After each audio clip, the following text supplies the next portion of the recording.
और ये वाला डायपोल क्या है, सी डी, चेक करो। और ये माइनस क्यू है, ये प्लस क्यू है, बताओ। वो सीडी है और ये ठीक है, ये सी डी है और ये, हाँ, और प्लस क्यू माइनस क्यू की पोजीशन बताओ यहाँ पर। यहाँ पे ऊपर वाला प्लस है, नीचे वाला राइट, और ये वाला, ये वाला माइनस है। और ये वाला प्लस। इधर देखो, क्वेश्चन में दो चीजें, बोर्ड्स में क्वेश्चन आया हुआ है हॉर्स कैटेगरी में। पहला पार्ट इसका सिंपल है, इसने आपको दो डायपोल दिए हैं, दोनों आइडेंटिकल हैं, तो इसका मतलब दोनों का डायपोल मोमेंट क्या होगा, सेम अकॉर्डिंग टू क्वेश्चन। पहले वाले का डायपोल मोमेंट P1 आएगा और दूसरे वाले का डायपोल मोमेंट भी P आ जाएगा, यानी P1 P2 कैसे आ जाएंगे, दोनों इक्वल। और थीटा कितने डिग्री का होगा बेटा, 120। तो यहाँ पर हम रिजल्टेंट फाइंड करेंगे। 11th क्लास का फॉर्मूला लगा दो, क्या होगा बोलो, P1, ये रिजल्टेंट आ गया, P1 square plus P2 square plus 2P1 P2 cos 120। cos 120 मैंने आपको बताया हुआ है क्या होता है, -1/2। तो कितना आएगा, P square plus P square plus 2P square minus half, ये कट हो गया, तो कितना आएगा, 2P square minus P square. Answer क्या है, अंडर रूट P स्क्वायर। तो फाइनल रिजल्टेंट डायपोल मोमेंट क्या आ गई बेटा, P। ये पहले पार्ट का आंसर है, बस P की फॉर्म में ही छोड़ देंगे, ये एंगल 120 डिग्री। अब जो नेक्स्ट पार्ट है, इसमें टॉर्क निकालना है, और टॉर्क क्या होता है बोलो, P क्रॉस E, यही पढ़ा है ना आपने। या फिर हम टॉर्क का फॉर्मूला क्या लेते हैं, P sin थीटा। अब यहाँ से गलती शुरू होती है स्टूडेंट्स, P sin थीटा जब वो देखता है तो उसको पहले से ही पता है कि हमारे पास थीटा 120 डिग्री है, ठीक है, और वो थीटा की जगह क्या पुट कर देगा यहाँ पे 120 डिग्री। उसने तो कोई गलती नहीं की, लेकिन पता है क्या गलती है, ये जो थीटा होता है ये P और E के बीच का होता है। P कौन होगा यहाँ पे, रिजल्टेंट, यानी कौन होगा यहाँ पे, रिजल्टेंट। तो रिजल्टेंट का और इलेक्ट्रिक फील्ड का, और इलेक्ट्रिक फील्ड कौन सी डायरेक्शन में दे रखा है हमें, एक्स डायरेक्शन। नंबर एक, आपको इसे थीटा नहीं लेना है, इसको क्या ले लेना है यहाँ पे, थीटा डैश, क्योंकि थीटा हमने ये ले रखा है। पहले थीटा डैश निकालो, कैसे निकालेंगे, इन दोनों का रिजल्टेंट कहाँ जाएगा, बाइसेक्टर पे जाएगा। ये जो पी आर होगा बेटा, ये कहाँ जाएगा, बाइसेक्टर पे। बोलो 60 का बाइसेक्टर क्या होगा, सॉरी 120 का बाइसेक्टर क्या होगा, 60 डिग्री। 120 डिग्री का बाइसेक्टर क्या होगा बोलो, 60। चाहे इधर से ले लो या फिर इधर से, ये आपने कर रखा है क्वेश्चन घर पे, बोर्ड स्किल्स का क्वेश्चन 13। अब दूसरी गलती क्या होती है, स्टूडेंट सोचते हैं कि ये थीटा डैश होगा, ये पर ये भी नहीं है, क्योंकि देखो ये डायपोल से बन रहा है रिजल्टेंट का, लेकिन आपको किससे देखना, इलेक्ट्रिक फील्ड, इसमें हॉट्स में डाला गया था ये, हमें कहां से देखना है, इलेक्ट्रिक फील्ड से। पर जब ये पूरा 90 बन रहा है, ये 60 है, तो ये वाला एंगल अब थीटा डैश आएगा 90 माइनस 60। जो स्टूडेंट ये पॉइंट इसमें सही करता है उसी का क्वेश्चन ठीक होगा है। 2-3 चांस होते हैं इस क्वेश्चन के गलत होने के, बिल्कुल ना समझे स्टूडेंट तो 120 ले लेगा, यही वाला उठा के। थोड़ा समझदार स्टूडेंट रिजल्टेंट का ले लेगा 60, लेकिन सही उसी का होगा जो किससे लेगा, इलेक्ट्रिक फील्ड का रिजल्टेंट। समझ आ रहा है। तो अब sin 30 की वैल्यू बताओ मेरे को, तो ये P इंटू 1/2 और आंसर कितना आ जाएगा, P/2। नोट कर लें, ये आपके पास टॉर्क है। जब सबको दोबारा से करना है टेस्ट, और देखो अगर 12th को ये तुम्हारे दिमाग में कुछ है, फिजिक्स को लेके मजाक समझ रहे हो, फिजिक्स में सबसे ज्यादा ट्रिकी क्वेश्चन आएंगे, और फिजिक्स एक ऐसा सब्जेक्ट है जिसको बिल्कुल पढ़ने की जरूरत नहीं है, सिर्फ समझना है। पढ़ने वाला फिजिक्स नहीं कर पाएगा। तुम सोच रहे हो घंटों बैठ के रट लेंगे केमिस्ट्री की तरह और फिजिक्स हो जाएगी, तो फिजिक्स तो क्लास में ही हो जाएगी, आप घर जाके बुक भी मत खोलना, ये मैं गारंटी दे रही हूँ। बस मेरे टेस्ट में अच्छे मार्क्स लाते रहना, टेस्ट नहीं छोड़ना एक भी, बोर्ड तक की मेरी गारंटी। फोटो खींच ली इसकी, अब मुझे भेज देना बेटा, फ्लक्स हेडिंग डालो और मुझे आराम से सोच के बताना, नहीं तो फिर मैं पेरेंट्स को बुलाऊंगी, क्योंकि मैंने इस बार सोच लिया है चाहे मैं 1 या 2 स्टूडेंट को ही पढ़ाऊंगी, लेकिन जो नहीं पढ़ेगा मेरे हिसाब से उसे मैं बिल्कुल नहीं पढ़ाऊंगी। फिर आपके पेरेंट्स को बुलाना, जो टेस्ट नहीं दे रहे हैं, जो नहीं पढ़ रहे, समझाने की मेरी पूरी गारंटी है। आप अच्छा स्कोर करके दिखा दो टेस्ट में, फिर मैं बाउंड नहीं करूंगी, आप अपनी मर्जी से आ सकते हो, बस टेस्ट दो। इलेक्ट्रिक फ्लक्स क्या होता है, चैप्टर 1 का लास्ट टॉपिक है ये, और इस टॉपिक के बिना भी आज तक का रिकॉर्ड है कि बोर्ड का पेपर नहीं बना, क्योंकि वाइड है ये टॉपिक, और ना ही कॉम्पिटिशंस में जेई और नीट दोनों के लिए इंपॉर्टेंट। क्या होता है इलेक्ट्रिक फ्लक्स, पहले समझो। इलेक्ट्रिक फ्लक्स को इस तरीके से समझाया गया कि जैसे हम लोगों को पता है कोई भी चार्ज अपने चारों तरफ ध्यान से सुनो सारी बात, एक रीजन क्रिएट करता है बेटा, जिसको हम क्या बोलते हैं, इलेक्ट्रिक फील्ड। अब ये जो इलेक्ट्रिक फील्ड है, इसे पेपर पे अगर दिखाना हो, कागज पे बनाना हो कि इलेक्ट्रिक फील्ड है, तो उस पेपर पे कैसे शो करते हैं, उसको शो करने का तरीका क्या होते हैं, electric field lines. Field lines क्या है, कागज पे फील्ड को दिखाते हैं। अब मैंने अगर कोई फील्ड लाइन बनाई, यहाँ पे ये फील्ड लाइन बना दी मैंने, तो ये जो एरो है बेटा, ये फील्ड की डायरेक्शन बताता है। लेकिन ये बात तो तय है कि किसी चार्ज से तो आ रहे होंगे, कहीं तो चार्ज रखा होगा, बोलो। तो वो ये बोलता है कि अगर हम यहाँ कोई क्लोज सरफेस रखें फील्ड में, तो जितनी फील्ड लाइन इससे पास होंगी उनका नंबर किसको रिप्रेजेंट करता है, इलेक्ट्रिक फ्लक्स। लेकिन एक कंडीशन लगा दी कि नंबर ऑफ फील्ड लाइंस को कैसे देखना है हमें, नॉर्मली। इस वर्ड के बिना पूरा इलेक्ट्रिक फ्लक्स बेकार है। नॉर्मली कैसे, जैसे ये सरफेस है, तो अभी जैसे मैंने फील्ड लाइन बनाई है तो नॉर्मल ड्रॉ करोगे, तो जितनी इस डायरेक्शन में, सारी इसी डायरेक्शन में, तो ये इसका इलेक्ट्रिक फ्लक्स होगा। नॉर्मल का मतलब समझ में आ रहा है, जैसे ये सरफेस है तो यहाँ पे ये नॉर्मल होगा, सरफेस ऐसे घूम गई तो नॉर्मल भी ऐसे घूम जाएगा। समझ आ रहा है? और दोबारा समझो एक और तरीके से, फिर इसका हम फॉर्मूला ड्राइव कर लेंगे। नंबर ऑफ फील्ड लाइंस को कैसे बताया गया, जैसे इस क्लोज सरफेस से समझो, ये मैं अगर एक क्लोज सरफेस ले सकते हो, इसको हमने पानी में रख दिया, रिवर फ्लो कर रही है, पानी में ये बैंगल रख दिया। अब ये मेरी फिंगर्स को आप पानी मानो, फील्ड लाइन बाद में इमेजिन करें। जब इसे पानी के अंदर रखोगे, सारा पानी इसके अंदर से जा रहा है, बोलो, तो यही फील्ड लाइन हो गई। नॉर्मल कहाँ होगा, जैसे ये सरफेस है तो ये नॉर्मल है, इस टाइम पे सरफेस पे ये क्या है बेटा, नॉर्मल। अब पानी सारा यानी फील्ड लाइन और नॉर्मल दोनों की डायरेक्शन कैसी हो गई, सेम। तो अब सबसे ज्यादा पानी इसके अंदर से जा रहा होगा। अब धीरे धीरे सोचो, मैं धीरे धीरे पानी ऐसे फ्लो कर रहा है, ये क्लोज सरफेस में धीरे धीरे चेंज कर रही हूँ, तो पानी का अमाउंट बढ़ेगा या घटेगा इसके अंदर से जाने वाला, पानी का अमाउंट बढ़ेगा घटेगा या सेम रहेगा, घटता जा रहा है ना। और मैंने पूरा ऐसे कर दिया, तो पानी इसके ऊपर से जा सकता है या इसके नीचे से जा सकता है, इसके अंदर से जा सकती है क्या कोई फीलिंग, बोलो। अब नॉर्मल कहाँ जानते हो, देखो नॉर्मल है वैसे, ये नॉर्मल, कुछ नॉर्मल की कहानी समझ आ रही है, सरफेस पे नॉर्मल। अब ये नॉर्मल फील्ड लाइन से 90 डिग्री पर है, और जब आप ऐसे रखोगे तो ये फील्ड लाइन है और ये नॉर्मल, यानी जब नॉर्मल की फील्ड लाइन की डायरेक्शन सेम होगी तो मैक्सिमम अमाउंट ऑफ पानी यानी फील्ड लाइन जाएगा। जब नॉर्मल सरफेस के फील्ड लाइन तो ऐसे ही है, 90 डिग्री पे होगा, तो कोई भी फील्ड लाइन पास नहीं होगी, और ये अगर किसी एंगल पे घूम जाए तो नॉर्मल ऐसे चला जाएगा। समझ आ रहा है? तो देखो इसको मैथमेटिकली कैसे बताया गया, अगर फील्ड लाइन स्लैंट है इस तरीके से, तो जब आप कोई क्लोज सरफेस रखोगे, रेगुलर या इरेगुलर, उस पे आप नॉर्मल ड्रॉ करोगे, ये नॉर्मल है, ये फील्ड है, तो नॉर्मल का जो कंपोनेंट है वो फील्ड की डायरेक्शन में देखना है। सरफेस पे जो नॉर्मल है फील्ड की डायरेक्शन में अगर थीटा एंगल बना रहा है, तो ये क्या रहेगा तुम्हारे पास, ds cos थीटा। वेक्टर्स में सीखा था ना, अगर ये r है बेटा तो ये क्या बनता है, बोलो, r cos थीटा। और परपेंडिकुलर वाला क्या होगा, तो यानी एंगल की डायरेक्शन में कंपोनेंट, तो ये नॉर्मल है सरफेस पे, और उसका फील्ड की डायरेक्शन में क्या कंपोनेंट होगा, ds cos थीटा। और ये ds cos थीटा किसको रिप्रेजेंट करेगा, इलेक्ट्रिक फ्लक्स को, ds cos थीटा।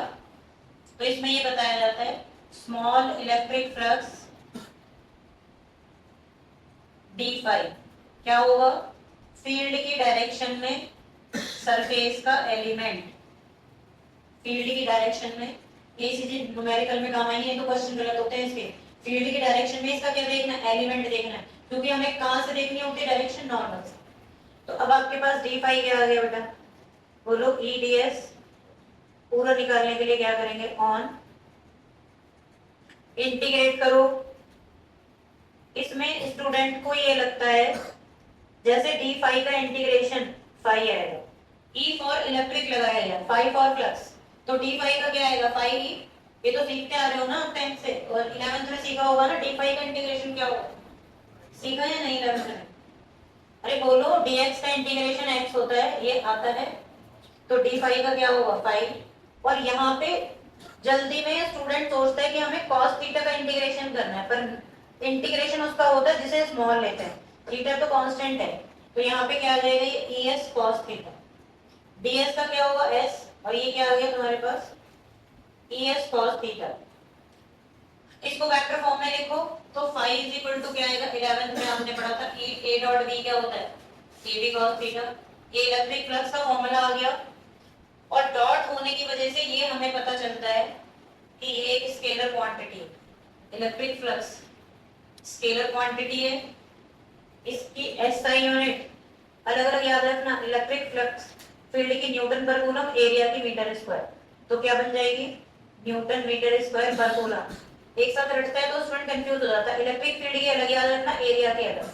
डायमेंशन क्या आएगी m LT-2, एरिया की L2, कूलम की A-1। अरेंज कर दो ml3 T-3 A-1। ये पूरी कहानी है फ्लक्स की। और इसको अगर हम इस तरीके से भी लिख सकते हैं, और या फिर इंटीग्रेशन फॉर्म में इलेक्ट्रिक फ्लक्स क्या होगा, close integration of electric field with respect to surface element. क्या बताया मैंने, समझ आ गई रिप्रेजेंटेशन। तो फील्ड लाइंस इलेक्ट्रिक फ्लक्स क्या हुआ, बोलो नंबर ऑफ क्या हुआ बेटा, इलेक्ट्रिक फील्ड लाइंस। याद रख लोगे किसी भी पर्टिकुलर क्लोज सरफेस से, इरेगुलर हो या रेगुलर, जितनी फील्ड लाइन अंदर से जाएंगी नॉर्मली इन एयर और वैक्यूम। मीडियम में क्या फर्क आएगा वो गॉस थ्योरम में पढ़ेंगे, पहले इतनी बात लिख लो फिर इसके केसेस कर रहे हैं। It is defined as a electric flux, it is defined as a number, बोलो ईडीएस से पहले जो लगाया ये क्लोज इंटीग्रेशन का पूरा क्लोज सरफेस होना जरूरी है ना ऐसे। तो ये जो सिंबल होता है ये किसको शो करता है, closed surface. It is defined as the number of electric field lines closed surface. It is defined as the number of electric field lines passing through a closed surface, passing through a closed surface normally in air or vacuum। Normally पे जरा underline कर देंगे। Next line में लिखो consider small surface element ds, consider a small surface element ds, then small electric flux। अब यहां से पूरा लिख लो, ये डायग्राम बना के ये सारी कहानी लास्ट तक लिख लो, फिर इसके स्पेशल केस बता देंगे। स्पेशल केसेस ये यहां से हटा दो, इधर से लिख लिया सबने। जैसे कि मैंने फिजिक्स में आपको बता रखा है कि वो इसमें एक चीज और ऐड कर लो, इसको चाहे e डॉट s लिखना है या es cos थीटा। जब हम cos थीटा लिख देते हैं तो हम वेक्टर साइन नहीं लगाते क्योंकि थीटा ही एंगल बता देता है। तो स्पेशल केसेस हेडिंग करो। जैसे मैंने बोला फिजिक्स में ज्यादातर वो केस को मैथ्स में ना पूछ के फिजिक्स में पूछता है, तो यहाँ पे केस फर्स्ट वो तुमसे ये बोलेगा draw maximum flux. Draw maximum flux अब तुम्हें सोचना मैथ्स में ही पड़ेगा क्योंकि फ्लक्स का फॉर्मूला होता है es cos थीटा। तो मैक्सिमम वैल्यू के लिए अगर आप थीटा को 0 लेंगे बेटा तो cos 0 की वैल्यू क्या होती है 1, जो उसकी मैक्सिमम वैल्यू होती है वो फ्लक्स क्या होगा es, ये मैक्सिमम फ्लक्स होगा। लेकिन क्योंकि वो ड्रॉ करने के लिए बोल रहा है तो ड्रॉ करने में तुम्हें खुद से, हम लोग तो क्योंकि बोर्ड पे बना रहे हैं तो ये 2D है, तो ऐसे फील्ड बना के एक सरफेस ले लोगे और उस पे नॉर्मल भी इधर ही दिखा दोगे ताकि फील्ड और नॉर्मल दोनों की डायरेक्शन कैसी होगी, सेम। बनाते जाओ मेरे साथ साथ। Case 2, if theta is equal to 90 degree, तो आपको तो बताइए cos 90 क्या होगा 0, तो फ्लक्स इसमें क्या हो जाएगा बेटा 0, es cos 90। फ्लक्स 0 हो गया। इधर बना रही हूँ इसका केस, ये बनाने के जब आएंगे तो तुम्हें ऐसे ही बनाना पड़ेगा। इधर फील्ड है, यहाँ पर सरफेस ले लोगे, ये नॉर्मल ड्रॉ करेंगे और theta is equal to 90 degree, field का नॉर्मल से। Case 3, if theta is equal to 180 degree, तो cos 180 की वैल्यू क्या होगी -1, जिसकी वजह से फ्लक्स नेगेटिव आ जाएगा -es। नेगेटिव फ्लक्स डायग्राम में इसे आप कैसे शो करेंगे, इधर बना देती हूँ। फील्ड के जस्ट अपोजिट आपको नॉर्मल बनाना है। ये आपको इस तरीके से फिर दिखाया जाएगा, नॉर्मल इधर होगा, फील्ड उसके अपोजिट होगा और थीटा यहाँ पे 180 degree, field line into the surface. Case 4, अगर थीटा लेसर देन 90 यानी कोई भी एक्यूट एंगल होता है, जब कोई भी एक्यूट एंगल होगा तो cos थीटा की सारी वैल्यूज पॉजिटिव आएंगी, जिससे फ्लक्स तुम्हें पॉजिटिव मिलेगा। ये एमसीक्यूज में आता है कि कौन से केस में फ्लक्स पॉजिटिव होता है, तो एक्यूट एंगल पे होगा और जब भी पॉजिटिव फ्लक्स होगा तो फील्ड लाइंस आउटवर्ड होंगी। ये आप 0 डिग्री वाले केस से देख सकते हो। ये कोई भी क्लोज सरफेस है, फील्ड लाइंस ऐसे आएंगे, ये आउट पॉजिटिव। केस 5, अगर थीटा ग्रेटर देन 90 यानी कि ऑब्ट्यूज एंगल है, तो ऑब्ट्यूज एंगल में cos थीटा की वैल्यू नेगेटिव होगी, जिसकी वजह से फ्लक्स भी नेगेटिव आएगा इस बार, और नेगेटिव फ्लक्स का मतलब होगा इनटू द सरफेस, इनवर्ड। 180 वाला केस है बट ये जनरलाइज है, तो कोई भी सरफेस होगी उसमें फील्ड लाइंस ऐसे अंदर की तरफ जा रही है, तो अंदर की तरफ जाने वाली फ्लक्स नेगेटिव को शो करेंगे, ये इनवर्ड। अब इसके क्वेश्चन देखते हैं फ्लक्स के, फिर कॉस थ्योरम। कोई भी आपके माइंड में क्वेश्चन आ रहा है पूछ सकते हैं आप। खूब आती है फ्लक्स की डेफिनेशन, क्या होती है, यूनिट बताओ क्या होती है, तो तुमसे हाँ बोलो। सरफेस के नॉर्मल लाइन जारी हुआ है। हाँ जी, नॉर्मल जो लाइन जा रही है बस वो दिखनी है, उसमें जो ds cos थीटा है वो होगा बस।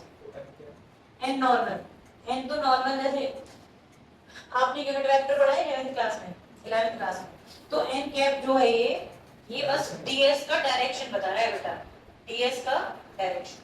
ये आई कैप भी हो सकता है, जे कैप भी हो सकता है, ऐसे फील्ड में लिख लो। फिर आप लोग एनसीईआरटी निकाल लो, इसमें क्वेश्चन एनसीईआरटी का क्वेश्चन 14 है इसी पर बेस्ड, 1.14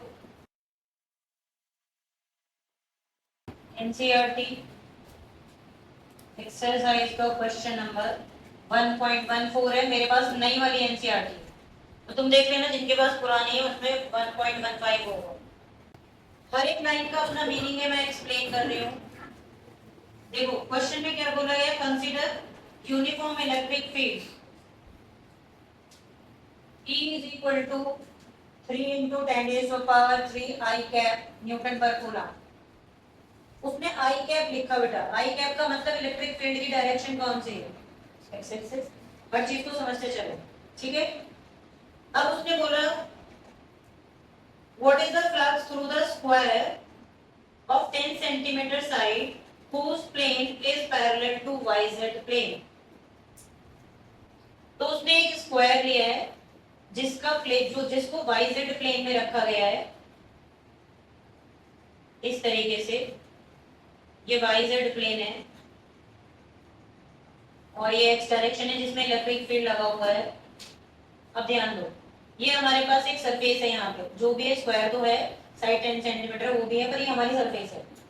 तुम्हें बोल रहा है फ्लक्स निकालना है फर्स्ट पार्ट, तो फ्लक्स का तुमने क्या फॉर्मूला पढ़ा, अगर हम जनरली देखें तो क्या पढ़ा बेटा हमने, close surface E dot ds। अब ये डॉट प्रोडक्ट तुम तब लगाना जब उसने वेक्टर फॉर्म में दिया हो, यहाँ तो वेक्टर फॉर्म में दे रखा है, तो मैं देखो करते जा रही हूँ आपके सामने। मेरे पास उसने दिया electric field 3 into 10 raised to the power I cap, एक एक चीज समझ लेना इसमें, डॉट। अब ये जो ds है यानी ये जो सरफेस है हमारी, ये जो सरफेस है हमारी, इसका एंगल देखो, इसका ये वेक्टर का मतलब ds नॉर्मल बनाना है इसको, इसका नॉर्मल ये है, बोलो यही तो होगा, yz प्लेन में रखा है। yz प्लेन को अगर मैं बोर्ड का प्लेन मान लूं तो ये नॉर्मल होगा, किधर जाएगा, हाँ दिमाग लगाओ, क्योंकि अगर यहाँ समझोगे तभी किसी क्वेश्चन में समझ पाओगे। मैंने क्या बोला, मेरी हर बात को सुनना। ये बोर्ड का प्लेन yz है, ये y एक्सिस और ये z एक्सिस, तो इसकी जो नॉर्मल है वो किधर जाएगी, x डायरेक्शन में। अरे सीधी सी बात है, जब y हो y ये वाली डायरेक्शन y हो गई, ये वाली डायरेक्शन z हो गई, तो जब मैं नॉर्मल बनाऊंगी तो y और z के बाद बचा कौन, x बचा ना। अब ये इमेजिनेशन में जाएगा, तो ये जो यहाँ पे तुम नॉर्मल बनाओगे ये एक्चुअल में जब बोर्ड पे लाइन खींचोगे तो किधर चला जाएगा, चला गया। यही थे बस इसके अंदर पॉइंट। जब आपने नॉर्मल बनाया तो वो x डायरेक्शन में चला गया, यानी ds की डायरेक्शन, आदित्य देखना ds की डायरेक्शन x एक्सिस है बेटा, और x एक्सिस को हम किससे लिखेंगे, यूनिट वेक्टर में। इसका मतलब ये जो ds आएगा ये भी i कैप ही होगा, ds भी क्या बन गया i कैप। अब 11th का फॉर्मूला याद करो, i डॉट i क्या होता है बेटा 1, सेम वाला तो 1 होता है। तो अब बाकी इसको तो कांस्टेंट को बाहर रखो और ये ds लिखो, यही बच रहा है, और i डॉट i को अगली बार हम क्या लिख लेंगे 1। अब इस ds की कहानी समझो, ये जो ds है छोटा सा एलिमेंट हमने किसके अंदर बना रखा है, स्क्वायर। स्क्वायर का एरिया, ये जो क्लोज इंटीग्रेशन का साइन है ना रेवार, ये इसके पूरे सरफेस को शो कर रहा है। तो पूरा सरफेस कौन है, स्क्वायर, और उसका एरिया क्या होगा, साइड का स्क्वायर। अगर ये स्फीयर होता तो मैं यहाँ क्या लिख देती 4 पाई आर स्क्वायर। अगर ये सर्कल होता तो मैं क्या लिख देती पाई आर स्क्वायर। और अभी मेरे पास कौन है बेटा, स्क्वायर, तो ये क्या होगा 3 × 10⁻⁴, और ये क्या बन गया साइड का स्क्वायर, और ये मैं 1 लिख दिया साइड, 3 × 10⁻⁸ सेंटीमीटर को मीटर में चेंज कर दिया। आंसर मैच कर दो, बैक में क्या आ रहा है, यही आंसर दिया हो। तो इसका सेकंड पार्ट है, ये बताओ कितना आंसर आ रहा है, 3 × 10⁻⁴, पावर देखो 0.1 × 0.1 करोगे तो क्या आएगा -2, तो मैं हाँ 30 दिया होगा आंसर। यूनिट क्या लिखूं, अभी तो सिखाया मैंने यूनिट क्या होती है इसकी, यूनिट क्या होगी बेटा, हाँ जी ध्यान से पढ़ो बेटा, पाई = 30, बताओ आप, न्यूटन पर कूलम, हाँ कूलम इनवर्स भी सही है। रटना मत, इलेक्ट्रिक फील्ड की क्या है, न्यूटन पर कूलम, और इसकी क्या होगी बेटा मीटर स्क्वायर, तो कभी गलत नहीं होगा। और तुम ऐसे लिख दोगे तो भी पूरे नंबर मिलेंगे, न्यूटन पर कूलम मीटर स्क्वायर लिख लो, कौन मना करेगा। पहला पार्ट हो गया, सेकंड पार्ट में आओ, सेकंड पार्ट रीड कर दें। सेकंड पार्ट ध्यान से देखो, उसने बोला what is the flux through the same square if normal to its plane makes an angle 60 degree with x axis. अब कहानी चेंज कर दी उसने बोला कि जो इसके प्लेन का नॉर्मल है वो x एक्सिस से कितने डिग्री का एंगल बना रहा है बेटा 60 डिग्री। तो ये नॉर्मल है, अब हमें जबरदस्ती बनाना पड़ेगा ऐसे ही जैसे वो बोल रहा है, और ये x एक्सिस है, और ये कितने डिग्री का एंगल ले लोगे 60। अब जब उसने थीटा दिया है तो क्या फॉर्मूला लगाओगे, ES cos 60। जब थीटा ना दे तो ये लगाओ, और जब थीटा दे दे तो क्या लगाओगे बेटा ऐसे ही EDS cos 60। cos 60 की अब देखो E बाहर रख लो, cos 60 बाहर रख लो, ये ds हो गया। E cos 60 की वैल्यू क्या होगी हाफ, और E डॉट ये ds अभी हमने क्या निकाला साइड का स्क्वायर, तो वो तो तुम्हारे पास आ ही रहा है, देखो ये तो आ ही रहा है ना हमारे पास। तो कितना हो गया 3 × 10⁻³ 0.1 का स्क्वायर × 1/2, ऑलरेडी 15 आ जाएगा, याद करोगे तो। क्लियर हो गया, दोनों पार्ट क्लियर हो गए, बना लो। जिसने ये क्वेश्चन नोट कर लिया है 1.15 ही आप कर पाओगे, ये होमवर्क होगा। और एक क्वेश्चन अभी मैं आप लोगों को दे रही हूँ, बोर्ड स्किल्स निकाल लो, और बोर्ड स्किल्स में ये हटा दो बेटा। कितने स्टूडेंट्स अभी लिख रहे हो बेटा, लिख लो, जब हो जाएगा तो बता। सुनो अंडा, कहाँ है तुम्हारे बोर्ड स्किल्स? फोन तो जब तो जाता है मेरे सामने, अगर किसी का भी निकल जाता है। अच्छा ये तो सॉल्यूशंस है, लेकिन बोर्ड स्किल्स आप सारे स्टूडेंट्स निकाल चुके हैं बोर्ड स्किल्स, बोलो। आपको पेज नंबर 52 पर चले, पेज नंबर तुम दोनों के पास तो नहीं होगा ना बोर्ड स्किल भी, 48 पे चले जाना पेज नंबर, और क्वेश्चन नंबर 6 पढ़ो जाके। जो क्वेश्चन मैंने अभी कराया तुम्हें एनसीईआरटी का, और जो क्वेश्चन 6 है उसमें एक वर्ड है जो डिफरेंट है वो वर्ड ढूंढ के कौन बताएगा? अगले टाइम पे चॉकलेट आज तो मेरे पास नहीं। ढूंढो और मुझे बताओ, एक वर्ड का डिफरेंस है, वही क्वेश्चन को अलग बनाएगा। तो तुम्हें से क्वेश्चन एनसीईआरटी का question 1.14 and the question number 6 6 7 8 एक जैसे ही है। 6 का मैंने दिया है, एक वर्ड है जो इसके अंदर नहीं है। हाँ जी, सही वर्ड ढूंढा, इनकी डेरिवेटिव पक्की हो गई। इसमें नॉर्मल टू द प्लेन है, सबने ध्यान से पढ़ा? देखो अंशुमन, जो सेकंड लाइन है सब लोग वहां देखो जहां 60 डिग्री एंगल लिखा है एनसीईआरटी में। तो एनसीईआरटी ने लिखा है if the square if the normal to the plane makes an angle 60 degree. Normal to the plane लिखा है ना। और इस क्वेश्चन में क्या प्रिंटेड है? इस क्वेश्चन में क्या प्रिंटेड है बोर्ड स्किल्स में? अरे 30 डिग्री नहीं, वर्ड देखो, नॉर्मल वर्ड लिखा है उसने। सिर्फ क्या लिखा है? सिर्फ क्या लिखा है? प्लेन। प्लेन ना, इधर आओ सारे स्टूडेंट। अब उसने क्वेश्चन में प्रिंट करा कि प्लेन जो है कॉइल का वो 30 डिग्री का एंगल बना रहा है इलेक्ट्रिक फील्ड से। स्टूडेंट ज्यादा दिमाग नहीं लगाएगा, वो देखेगा कि एंगल 30 डिग्री रखा हुआ है और वो यहाँ पुट कर देगा और आपका पूरा क्वेश्चन करेगा। क्यों गलत हो गया? क्योंकि एंगल हमें किससे देखना है? नॉर्मल से। एनसीईआरटी में तो बहुत आसान बना दिया, सीधा नॉर्मल से ही दे दिया। लेकिन बोर्ड में आएगा, बोर्ड में आया हुआ है क्वेश्चन और उसमें प्लेन से दिया तो तुम नॉर्मल से निकालोगे। तो कैसे निकालेंगे बेटा? नॉर्मल से एंगल 90 माइनस प्लेन का एंगल कर दो। 90 माइनस जो उसने दिया हुआ है, प्लेन ऑफ द कॉइल का कितना दिया है? 30 डिग्री। तो नॉर्मल कितना बनाएगा? 90 माइनस 30 कितना हो गया? और अगर वो बोलेगा प्लेन का एंगल 60 डिग्री है तो नॉर्मल से कितना बनेगा? 90 माइनस 60 कर दोगे, आंसर क्या आ जाएगा? 30 डिग्री। समझ आ गया सब? तेवार की बात समझ आ गई? मार्क करो बोर्ड स्किल्स के क्वेश्चन 6 7 8 8 का आंसर के लिए मैं वेट कर रही हूं। बोर्ड स्किल्स में क्वेश्चन 6 7 8 मार्क कर दो। तुम मेरी भाई? हाँ हाँ, 2 में आ कब क्या हो गए? क्वेश्चन नंबर 8 मुझे अभी करोगे सारे और आंसर बताओ। फोन आसपास ना हो तुम्हारे, वो बैग में बंद कर दो। हाँ ठीक, क्वेश्चन 8 बेटा अभी करना है। अगली क्लास से बोर्ड स्किल साथ में लाया करो।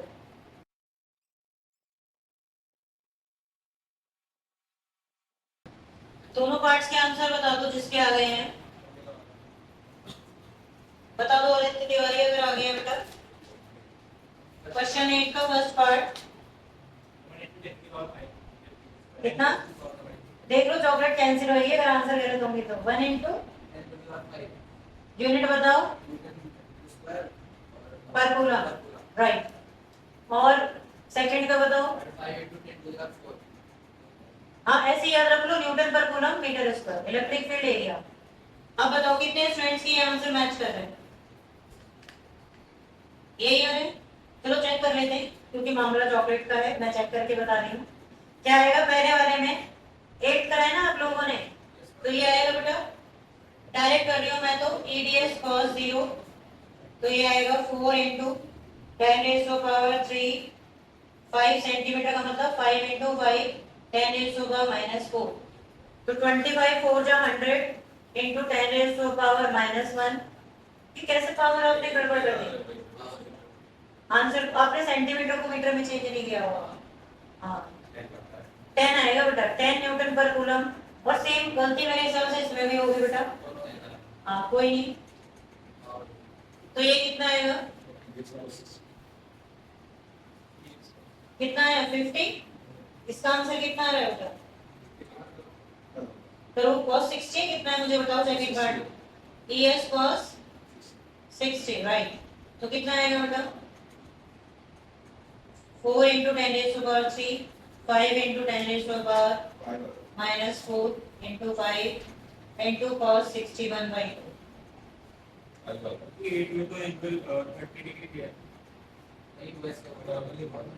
हाँ जी, किसने बोला 30 डिग्री दिया है? एक बार बोलो बेटा, आप बोल रहे हैं? पढ़ो, लाइन पढ़ो। Right, plane makes an angle 30 degree और हमें किससे एंगल देखना होता है? नॉर्मल से। तो इस एंगल को जब वो नॉर्मल वर्ड नहीं लिखेगा तो जो एंगल तुम्हें दिया होगा उसे 90 से माइनस करना। याद रख लोगे देवर की बात? बस इसी चीज पे पागल बना सकते। अगर सीधा नॉर्मल दे देगा तो वही एंगल ले लेना, और नॉर्मल नहीं दिया तो यहाँ पे क्या कर, ये जो आएगा ये आपका थीटा क्या होगा यहाँ पे 90 माइनस 30, क्योंकि 30 डिग्री का एंगल उसने किससे दिया है, प्लेन से, और हमें एंगल किससे देखना होता है, यही पूरा फ्लक्स है बस। तभी देखो आदित्य ने बोल दिया कि हमारे 2 नंबर पक्के हो गए, लेकिन सेंटीमीटर की गलती मत कर देना, आधा नंबर यहाँ चला जाएगा फिर।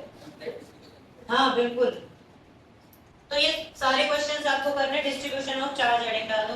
नए टॉपिक की तरफ मूव कर रहे हैं, उसके बाद गॉस थ्योरम शुरू होगा। आज हम डिस्ट्रीब्यूशन ऑफ चार्ज की शुरुआत करेंगे।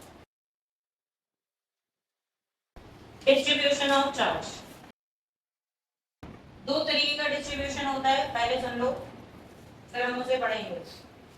एक होता है डिस्ट्रीब्यूशन डिस्क्रीट और एक होता है कॉन्टिन्यूअस। ध्यान देना, जो डिस्क्रीट होता है उसके अंदर बॉडी में चार्ज डिस्ट्रीब्यूशन कहीं पर बहुत ज्यादा होता है, कहीं चार्ज होता ही नहीं है, कहीं कम होता है, लम्प्स के फॉर्म में चार्ज होता है, और इससे नॉन यूनिफॉर्म फील्ड क्रिएट होता है। ये हमारे किसी काम का नहीं है, 12th में मिलेगा ही नहीं कहीं भी। दूसरा होता है कॉन्टिन्यूअस चार्ज डिस्ट्रीब्यूशन, जब बॉडी की पूरी सरफेस पे चार्ज डिस्ट्रीब्यूशन कैसा होगा, यूनिफॉर्म, और इसका डिटेल है 12th में, यही पढ़ेंगे हम लोग। इसकी फर्दर 3 कैटेगरी होती हैं।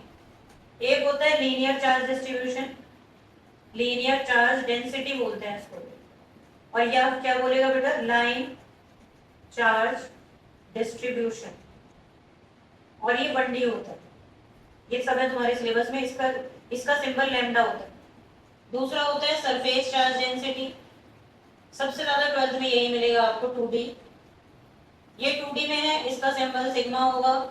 और लास्ट होता है volume charge density, volume charge density ये 3D है, कॉम्पिटिशन्स में थोड़ा ज्यादा आता है, स्कूल लेवल पे कम मिलेगा। लिखो discrete charge distribution of charge, इनको हम डिटेल में नेक्स्ट क्लास में पढ़ पाएंगे, आज मैंने सिर्फ नाम बता दिए। नंबर 1 पे इनके बारे में लिख लो, डिस्ट्रीब्यूशन ऑफ चार्ज में नंबर 1 लिखो discrete. In this charge distribution is not uniform on the surface of body. Charge distribution is not uniform on the surface of body.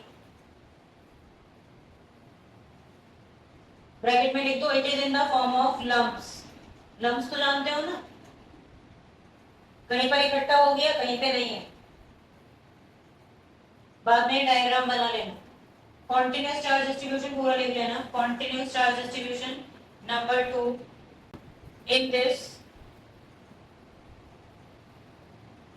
charge is distributed uniformly